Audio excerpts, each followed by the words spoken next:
makes this a good site to work on? Monica Bucci, our PhD student, carried out some very careful analysis of aerial photographs after the September 2010 and February 2011 earthquakes. And she could see from those aerial photographs there was sand that had come up from the ground on the site where we have dug these trenches. So we knew the process of liquefaction had happened here, and we knew the sand made its way to the surface. So we wanted to see what does that process leave behind as a trace in the soil profile. We dug these trenches, which are about 10 metres long, and we've made up this grid which allows us to draw all the features we see accurately and transpose them onto graph paper for eventual publication.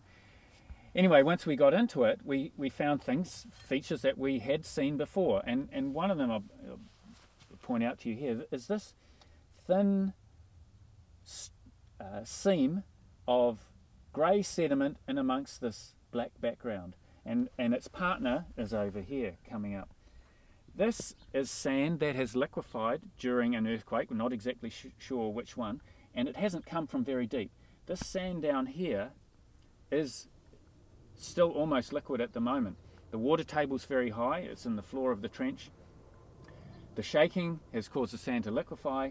The high pressure has cracked the soil and forced it to the surface, and these are the feeders that produce the sand blows we see. And we call them dikes, and the same terminology is used when talking about volcanoes and the magma that makes its way to the surface. This is the remnant of the sand blow.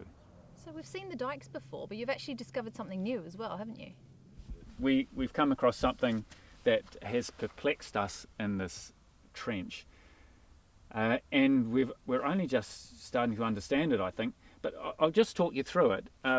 Normally in a soil we have a dark topsoil, and then the subsoil, which is usually a lighter colour. Sometimes it's yellow if the soil has got a reasonable age and it's a bit chemically weathered. But if you look in what's exposed here in the wall of our trench, we find a dark topsoil right down here, and we see another topsoil on the top, and we've got these strange bowl-like features in the subsoil. And we didn't really know what we were looking at when we first saw these. We had to ask ourselves the question, are these evidence of liquefaction? Is this what we should look for when we're looking for evidence of paleoliquefaction in sand country? But we couldn't understand how they formed. So we took some advice from various people who wanted to give it, and it turned out there are a lot of people who want to give us advice on this site. But one was an archaeologist, and we said, could these have been formed by humans? And she had a close look at it and wondered whether this might be a site of Maori gardening, and these could have been pits that kumara was grown in, for example. But in the end, she decided there wasn't enough evidence to support that hypothesis, and we've gone back to the simplest explanation, knowing that there has been liquefaction here, that these are liquefaction features. And it's turned out that with the latest earthquake, I think we now understand how they do form. So what have you discovered about the history of this site?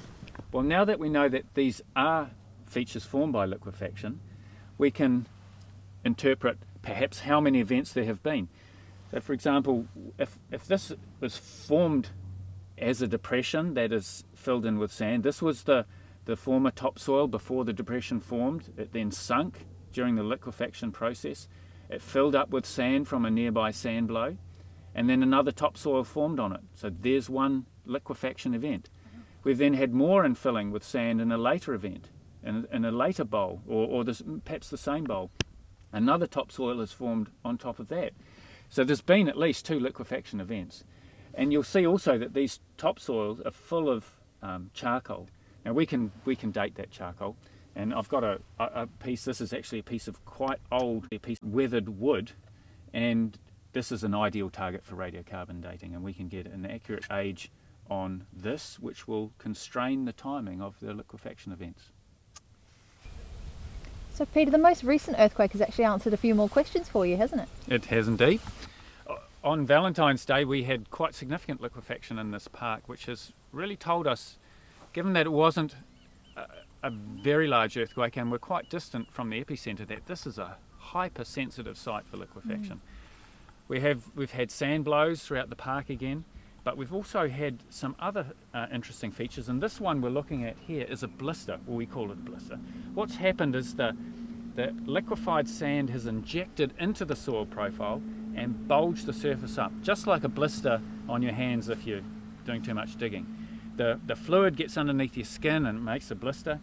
Here we've got fluid sand getting underneath the topsoil crust and creating a blister on the land surface.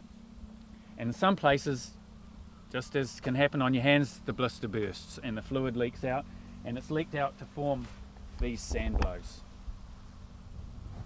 But interestingly, there's another part to this story, and that is almost beneath our feet there is a depression as well.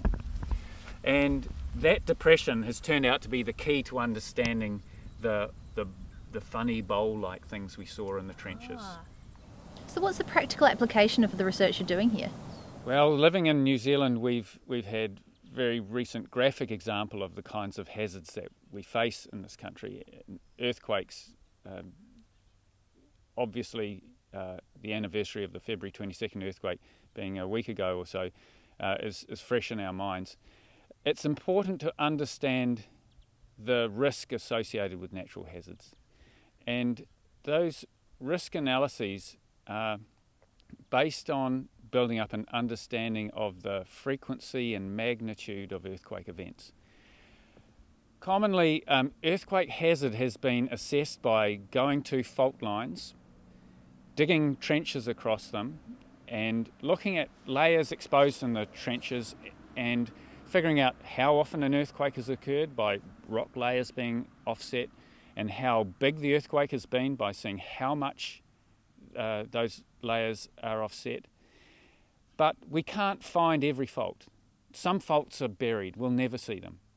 So we have to look for off-fault records of earthquakes, and liquefaction is an off-fault record. When there's an earthquake of a sufficient magnitude, and it's related to how what's called the ground acceleration, then wet, loose sediments turn to liquid. They produce the liquefaction features that we're familiar with, and if they're preserved in the soil profile, we can go back, dig holes in the soil, and actually look back in time to work out how many events there have been, and that contributes to understanding the risk we're exposed to. And what actually drew you to this site in particular? Well, we're always looking for sites that are minimally disturbed. If you go into the suburban area of the city, there's so much infrastructure in place in the ground, and the ground's so modified, we can't see the things we need to see. We've gone to greenfield sites in the rural areas, and we go to parks, and the Waimakariri District Council has kindly allowed us to work here.